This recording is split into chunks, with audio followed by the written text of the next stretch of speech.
প্রাণ হরিব কেমন কইরা পাই না গো তারে দি। গানটিকে আলাদা করা গিয়েছিল দেয়ালের দে সিনেমাটি মুক্তির আগে। টিজার বা ট্রেইলারের কিছু দৃশ্যে ব্যাকগ্রাউন্ডে বেজেছিল এই গানটি। তখন শুধু তোমার সাথে আর হলো না দেখা গানটি শোনা গিয়েছিল। যারা ওই লাইনটি শুনে পুরো গানটি শোনার বাসনা করেছিলেন তাদের ইচ্ছে পূরণ হলো। ঈদের মুক্তির পর পুরো গানটি প্রকাশ পেল 17 এপ্রিল সন্ধ্যায়। পাশাপাশি রাজ ও বুবলির আরো কিছু নতুন দৃশ্য দেখা গেল গানটিতে। বিবাহ আবহের গানটিতে যে দৃশ্যগুলো ব্যবহার করা হয়েছে সেগুলোতেও ফুটে উঠেছে হারিয়ে ফেলার বেদনা। সিনেমায় রাজ ও বুবলির লুক তো আগেই প্রকাশ পেয়ে গেছে, তবে গানটিতে পাওয়া গেছে রাজ ও বুবলির নতুন বেশ কিছু অনুভূতি।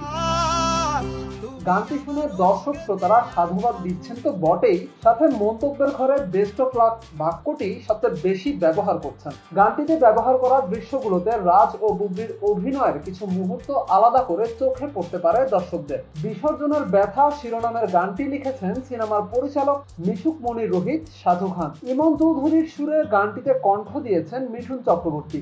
গানটি যে প্রচুর জনপ্রিয়তা পেয়েছে তা বলার অপেক্ষা রাখে না। SM Tiham, desk report, Jagoroni TV. একটু বিলাস পারো মাসি ভাগ